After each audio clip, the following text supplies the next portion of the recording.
Mark Zides, welcome to the Human Capital Innovations Podcast. John, thanks for having me. Looking forward to our chat. Yeah, it is a pleasure to be with you today. You're joining us from the Boston area. I'm south of Salt Lake City in Utah. And today we're going to be talking about your book, The PACE Process for Early Career Success.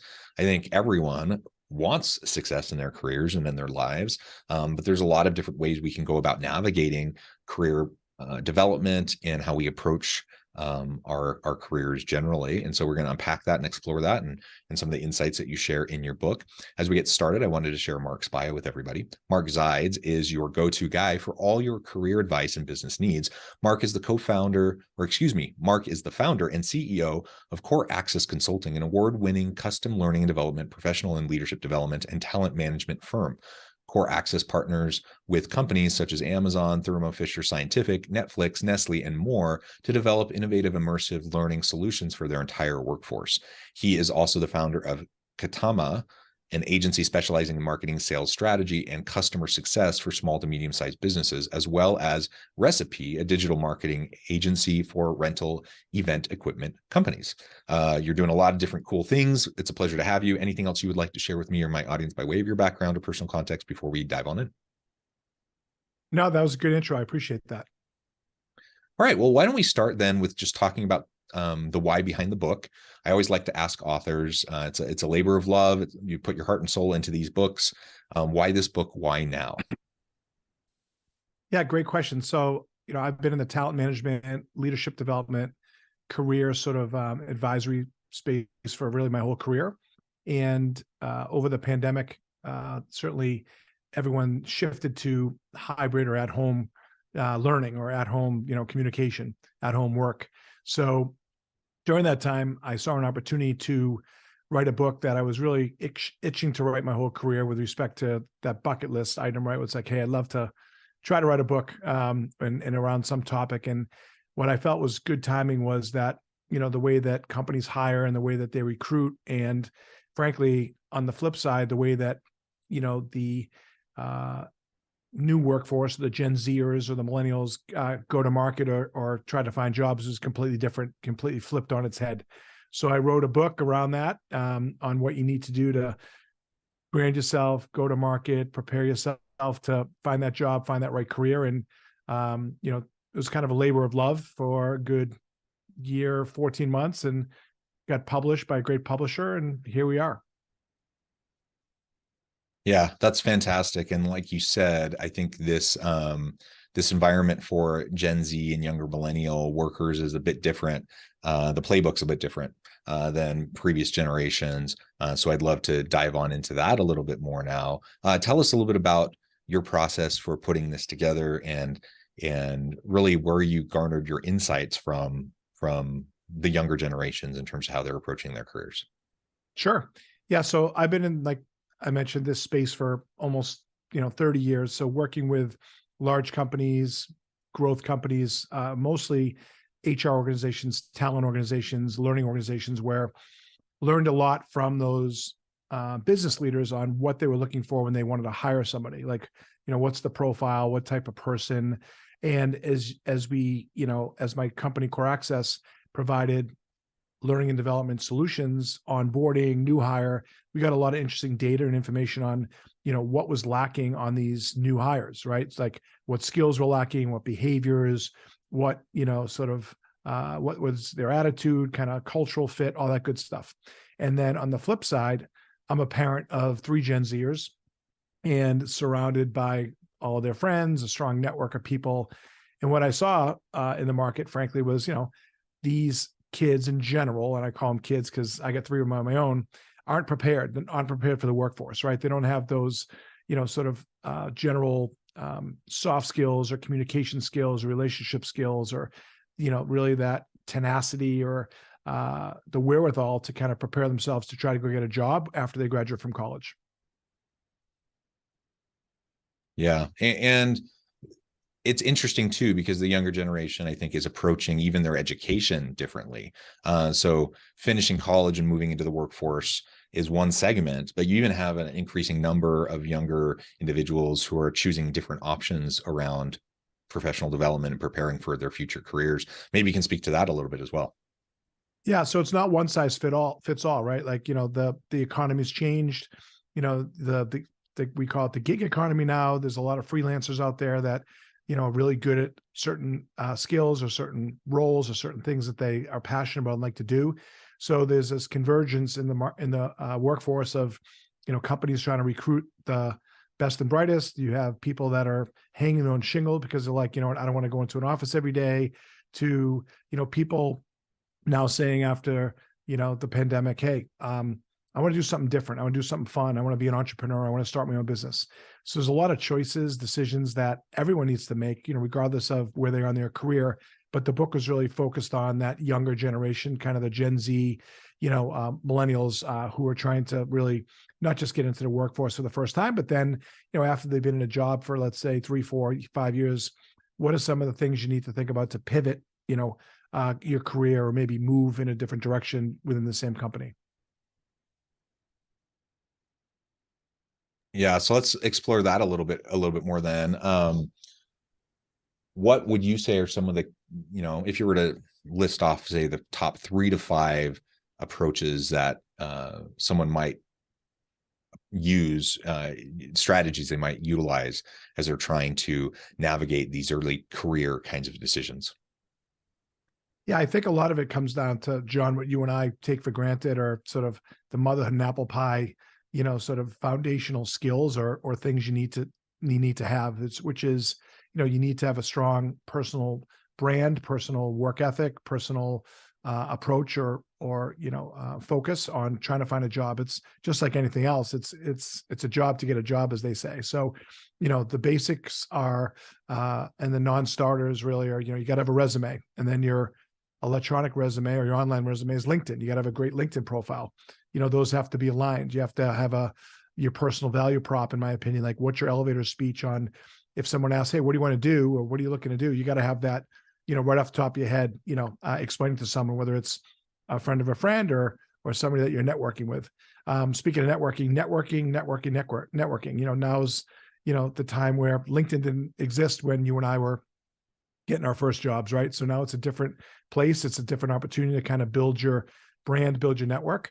You mentioned 5 things. I think a lot of it's also, some of that tough love that I have in my book, which is, that, sort of all the cliches of having tenacity. If you get hit, get up, don't take no for an answer.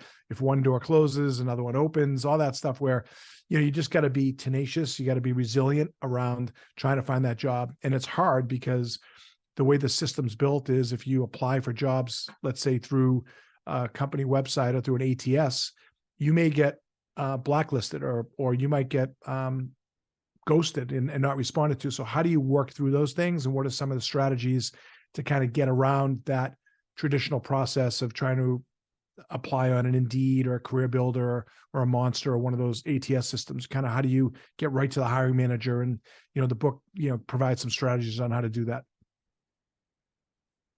Yeah, so let's unpack those. What are some of those strategies would you emphasize with younger people trying to navigate?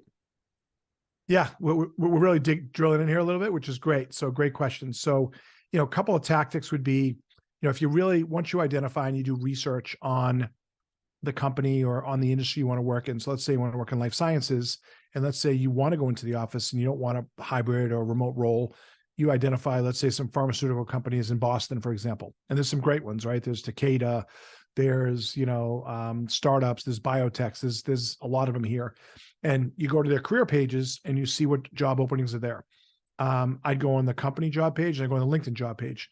From there, I try to figure out who the hiring manager is based on that role. And it's a little research, it's a little, art and science to try to figure that out. But what I would do is I'd not only apply for the role on the careers page, but I would also go onto LinkedIn and connect with the person who the hiring manager is there and make that personal connection.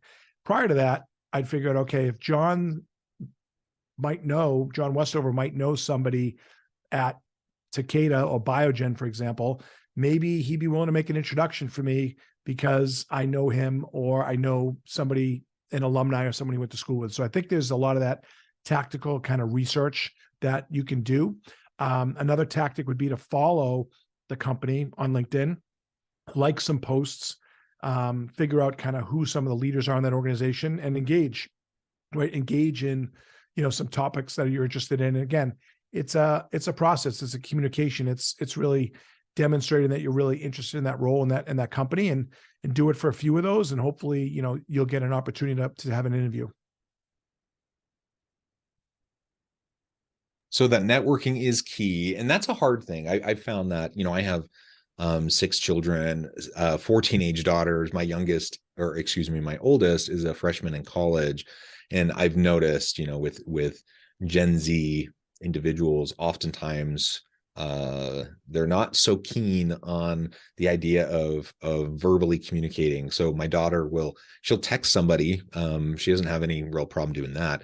But if I'm like, okay, you need to call this place, you need to do this and this, she really hesitates because it makes her nervous. And I don't think that's unique to her. I think that's something that I think a lot of individuals are struggling with, and just learning kind of that skill set around those interactions, which translates into networking. That, most people don't like networking, even if they are good around people and they are good communicators. But if you have that extra kind of barrier, that extra nervousness around those interactions, it's going to be even harder, I think, to do that professional networking proactively. Any suggestions for those listening who might be from this younger generation who are just thinking that just sounds like the worst, like trying to go out and consistently network to prepare for their future opportunities?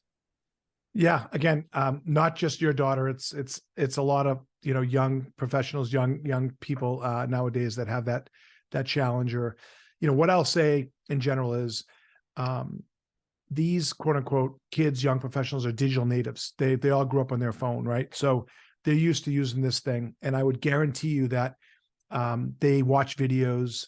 Some of them, I don't know if your daughter has done this, but they're on TikTok. And if you're on TikTok, you're producing videos. Now, they're funny videos, they're dance videos, or other things. But what I would coach anyone on, whether it's my kid or someone else's, I'd say, look, create a video testimonial of who you are, what you do, what you want to do, right? So you're not talking to somebody necessarily. You're, recording yourself. You can practice.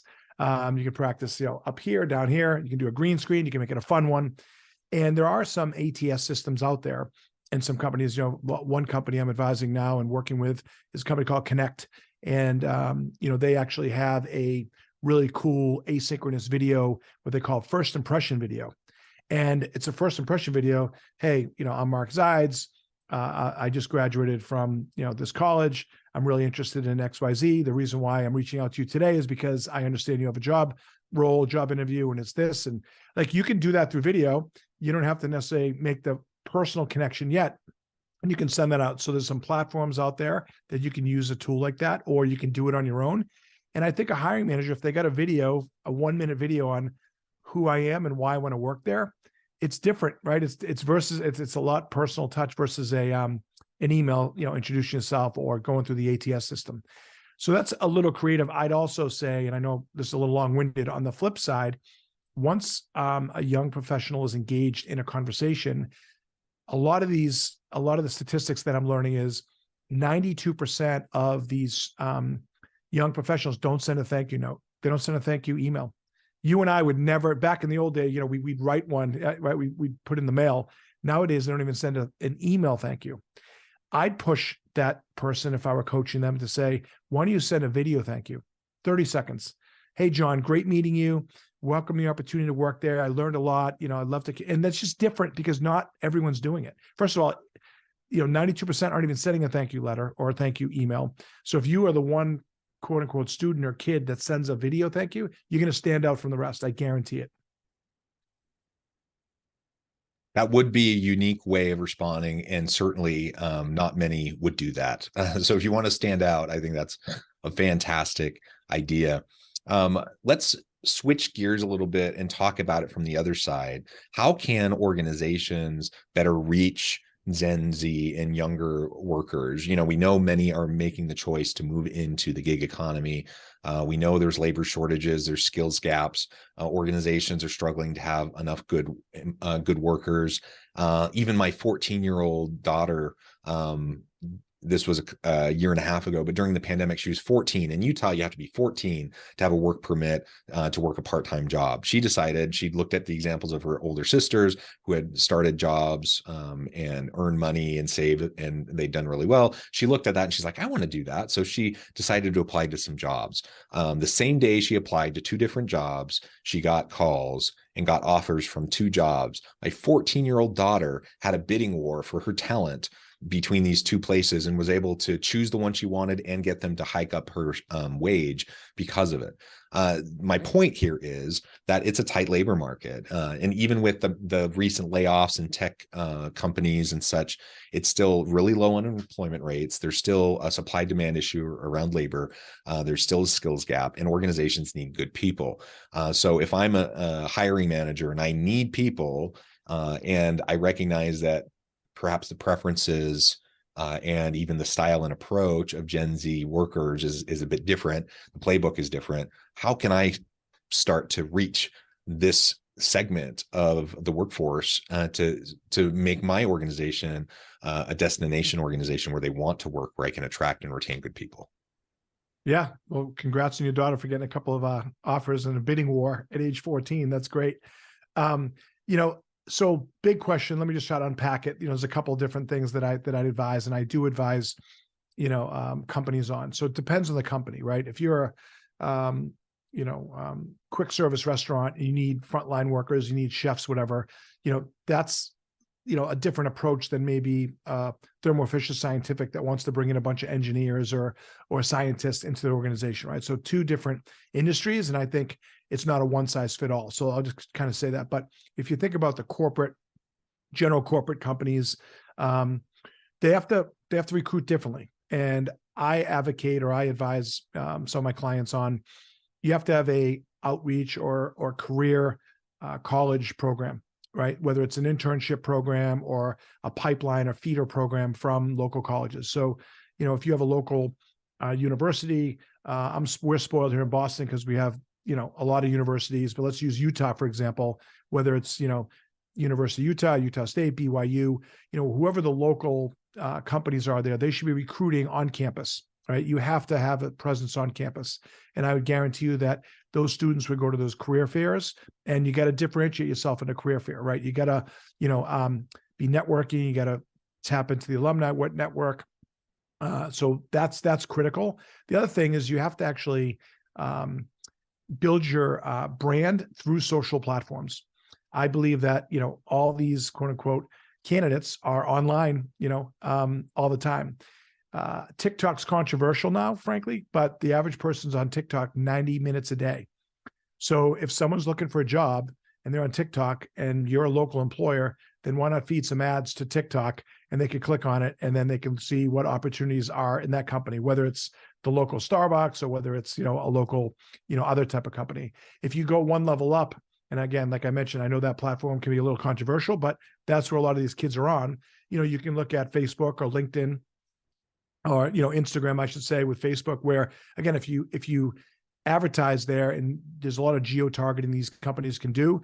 Again, there's ways that the algorithms will figure out, how these jobs can be pushed, into those things. And then the third thing I'd say, which I don't love, but it's just a necessary evil, are, you got to be on these career job boards, right? Whether it's the Indeed's the biggest one in the world, obviously, right? It's $200-300 to post a job. Obviously there's Career Builder, there's Monster, there's other ATSs out there that you can do some really geo-targeting. So if someone's, Google searching or in that market looking for a job locally, they can have those jobs sort of pushed to their phones or to their laptops. But I think it's different. It's much different recruiting process than it has been in the past. And you got to stay up with the social platforms to make sure that your jobs are getting highlighted the right way. Yeah, absolutely. Those are great tips, great advice. I think every leader would be wise to listen. I know the playbook's changing. You have to reach out and connect with potential workers in different ways. And that may be uncomfortable, but you have to do it. And from the other side, from the Gen Z worker side, I know it's a little bit uncomfortable. You have to do things maybe that are a little bit out of your comfort zone. Hopefully we can meet in the middle, get good people working for good companies, providing great services to the market, and everyone wins. I think that's what we all hope for. Well, Mark, it has been a pleasure. I know at the time I'm going to have to let you go here in just a minute, but before we wrap things up, I wanted to give you a chance to share with the audience how they can connect with you, find out more about your work, your team, and then give us a final word on the topic for today. Sure. So yeah, thanks again for having me, John. It was enjoyable to chat. So people reach out to me in a couple different ways. LinkedIn's the best way, obviously. Mark Zides on LinkedIn. I have a website, markzides.com. You can purchase my book on markzides.com, through Amazon or any other platform. Download it, whether it's a audiobook, which is what the Gen Zs like to listen to, or I have a lot of podcasts out there, which has hopefully some interesting information like what we're sharing today. And just in general, what I'm doing now is I'm working in the talent management space and in the career building space. And I'm taking what I did with the book, where it was a bestseller last year on Amazon. And now I'm broadening things to hopefully a career coaching practice. So I've built a course. It's coming out next week on Teachable. And, it's going to give students or recent graduates an opportunity to learn more about what it takes to, certainly go to market personally and try to find the right career, try to find the right role. So I'm trying to expand myself, pay it a little bit forward, give back to this community of, Gen Zers to kind of help them be the future work and the next generation of the workforce. So I'm excited to do that. Wonderful. Thank you, Mark. It has been a real pleasure. I encourage my audience to reach out, get connected, find out more about what Mark and his team can do for you. Check out the book, The PACE Process for Early Career Success. And as always, I hope everyone can stay healthy and safe, that you can find meaning and purpose at work each and every day.